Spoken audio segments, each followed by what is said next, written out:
Hi, and welcome to the show. Subscribe at kevinmd.com/podcast. Get CME for this episode by clicking on the CME link in the show notes. Today, we welcome Ben Kornitzer. He's a physician executive. Today's Kevin MD article is titled, Physician Burnout is a Threat, No Different from the Spread of a Virus. Here's how to fix it. Ben, welcome to the show. Thank you for having me, Kevin. We'll talk about your article in a little bit. Just briefly share your story and journey before we start. Sure. I'm a primary care physician. My own practice is really focused on the care of homebound older adults.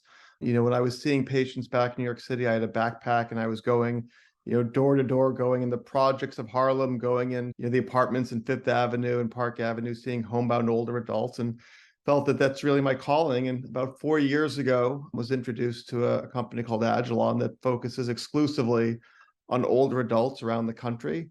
And I said, wow, there's got to be a better way to deliver care across the country to all these seniors who are really lonely and vulnerable. And so it's been a great journey over 4 years. We've gone through a pandemic. We're learning a tremendous amount about value-based care. And I think as we'll talk about today, there are certain significant implications for how seniors are getting care, but also for how physicians are practicing care and how they're feeling increasing burnout. All right, so let's jump right into that because how seniors are receiving care and physician burnout are pretty prevalent topics that pretty much all primary care physicians, I'm a primary care physician myself, that we face today. Your Kevin MD article is titled, Physician Burnout is a Threat, No Different from the Spread of a Virus. Here's how to fix it. How did your article come together? Yeah, really coming out of COVID, this was just a major trauma to the entire healthcare system. Yeah. Physicians were working, 80 plus hours a week under really challenging circumstances. Financially, there was a point, and I've talked to many of our physician partners, they didn't know if they could make it. They didn't know if they could make payroll, literally because there was a period where patients weren't coming in. And so it really was a inflection point in healthcare where people had to decide what they wanted to do and how they were going to provide care going forward. Coming out of the pandemic, we saw 30,000 adult primary care physicians leave the practice of medicine. That's never happened before. We don't have a pipeline that can replace those physicians. At the same time, we know that we have an aging population. So the senior population in this country is going to go up by about 50% between 2020 and 2040. So they're older patients, they're more complex. There is not going to be a workforce to take care of those patients unless we do something radically different.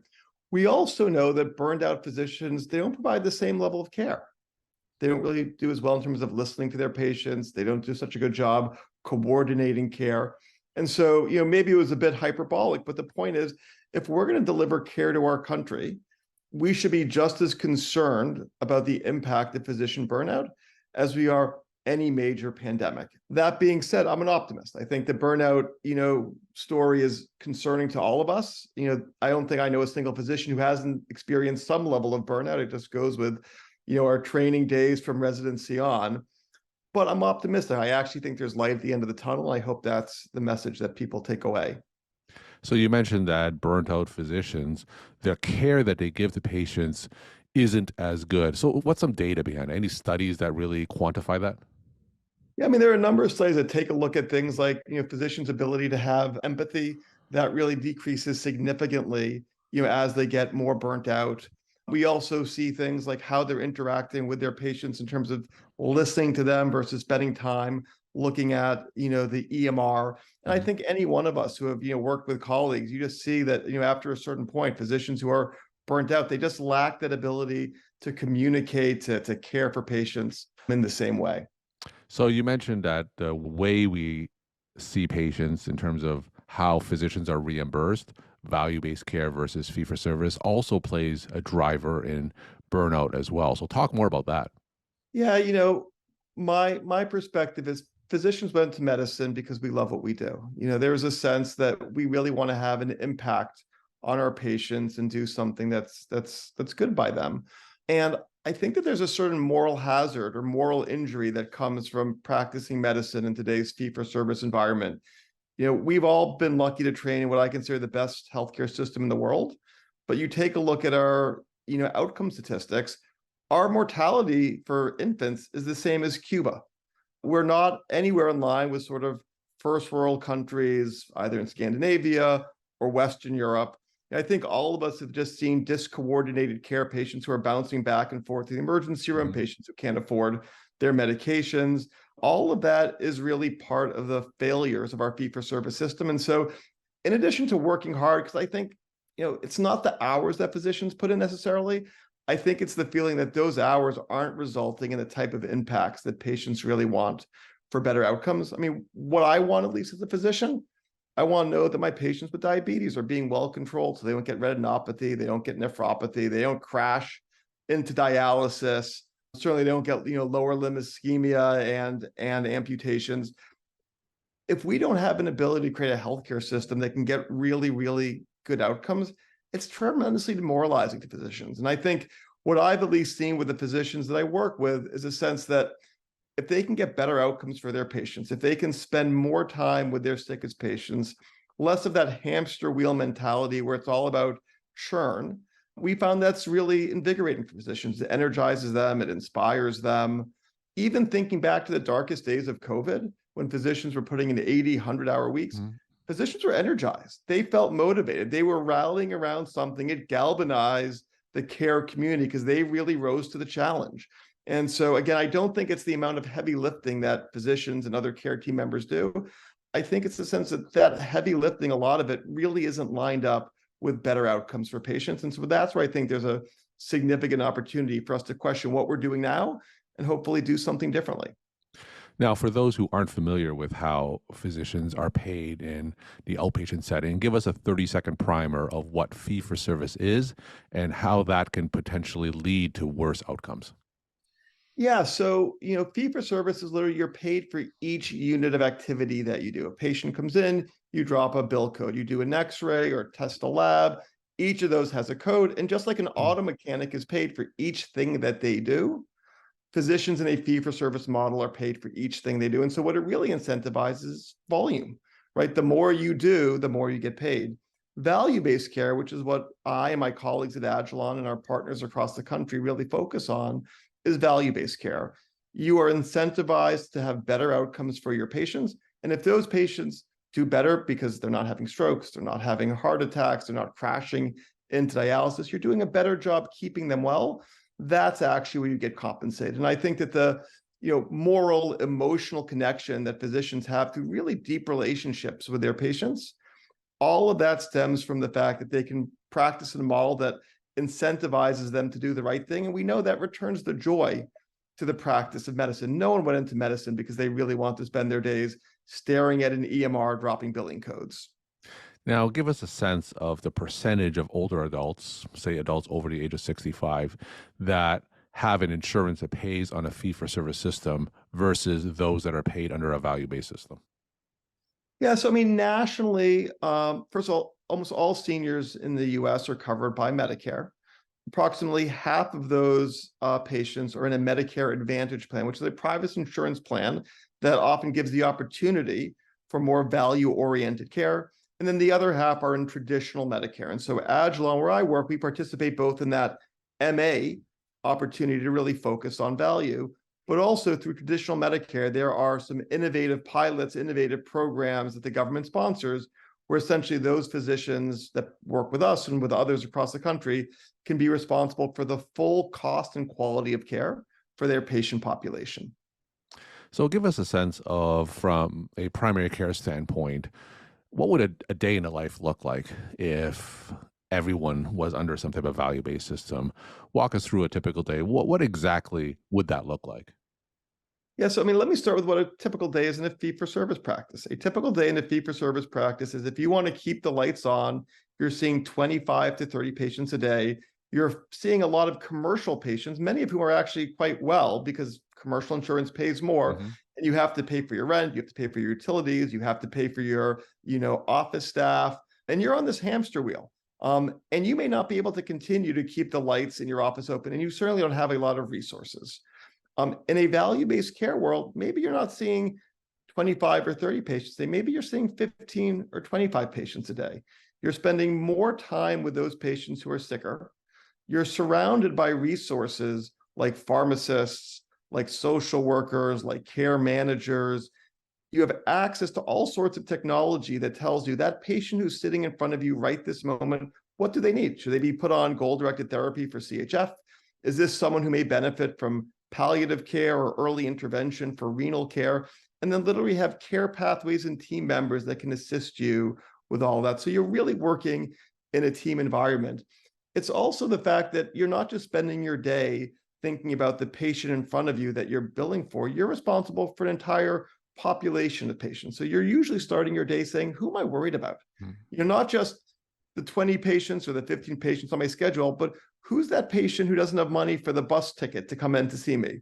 Or who's that patient who was just discharged from the hospital, who I need to do a home visit for? And so you have the ability to really begin to think very differently about what it means to be a physician.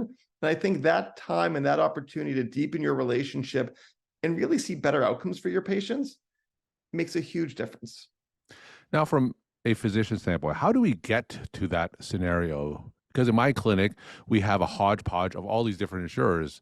I have fee-for-service Medicare, I have Medicare Advantage, I have private insurers. They each have different rules, and it seems like a few steps away from what you're describing. Tell us about some of the obstacles we have to overcome to achieve your vision. Yeah, so I think that physicians, have really historically been relatively passive in terms of developing, larger national-based healthcare systems. If you're an employed physician, you often have either a list of patients that you have to see. And so I think the opportunity to really lean in, and whether you're part of a independent physician group, an employed physician group, you work for a health system, have your voice be heard that we don't want to be compensated based on volume.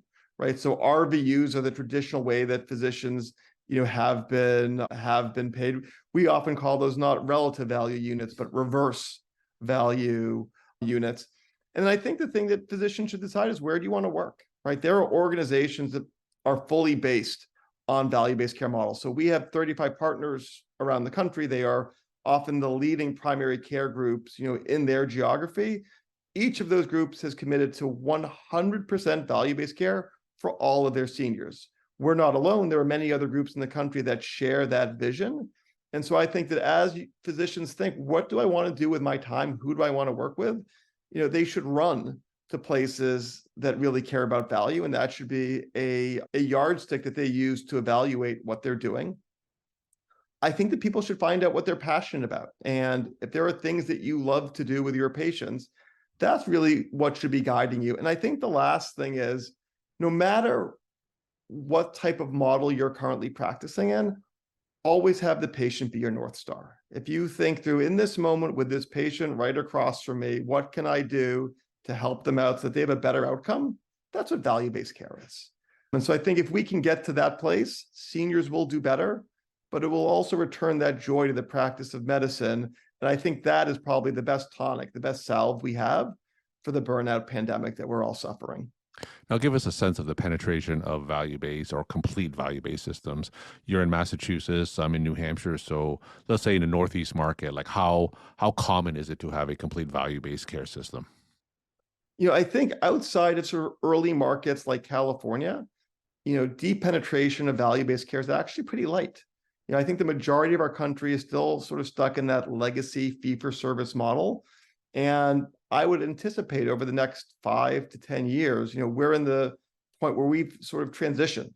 Patients are aging. So folks that had their panels mostly made of commercial patients, over the next decade, that's going to flip, and you're going to have probably more seniors than you have patients under the age of 65. So the economics are changing dramatically. The reimbursement levels that people are seeing for commercial patients is decreasing significantly, but also our knowledge about what value-based care looks like, our ability to leverage AI and other technology to identify who are the really sick patients.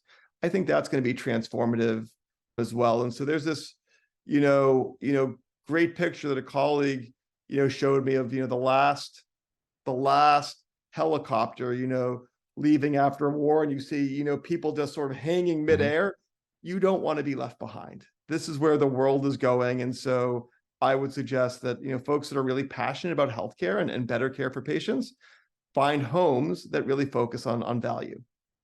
Now, I know that the federal government, through the Affordable Care Act, are having some pilot projects regarding Medicare to include more value-based elements in it. Is that enough? Are they doing enough? I think they're doing a great job. I think there is, unanimous bipartisan support for value. I think the road to get there and to transition us from a fee-for-service to a value-based model is challenging. But having interacted closely with leadership at CMS, they believe in this deeply, they believe in this passionately, and have been great partners in figuring this out. I mean, I can tell you, for our own population, we have almost 100,000 patients with traditional Medicare that are in a full service risk model called ACO REACH. And they just reported the results from that, nearly 10% savings for our senior patients. That means fewer hospital visits, fewer emergency room visits, fewer unnecessary procedures or tests, really better outcomes for patients. That's a huge improvement in care. All of that really came about, because of the partnership with CMS. We're talking to Ben Kornitzer. He's a physician executive. Today's Kevin MD article is titled, Physician Burnout is a Threat, No Different from the Spread of a Virus. Here's how to fix it. Ben, tell us some of your take-home messages that you want to leave with the Kevin MD audience. Yeah, I think the take-home messages are one, that North Star should always be the patient. If you really care about where healthcare is going, always ask yourself the question, what is the best outcome that this patient can have and what can I do? There are procedures that we see that don't offer benefit to patients. So if you are doing those procedures, ask yourself, what should I be doing to keep patients with heart failure in the hospital? What should I be doing to make sure that diabetic patients don't have ischemia? I think the next thing that I would, just really advocate that people focus on is how they're spending their time. There is nothing more valuable than the deep relationship between a physician and their patient. Our physicians in our model spend the most time with their sickest patients.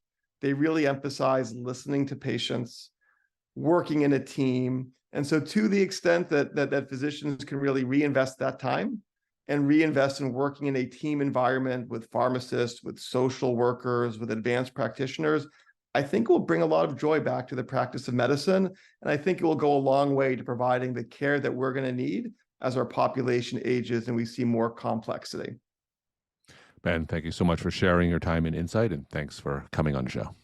Great. Thank you, Kevin.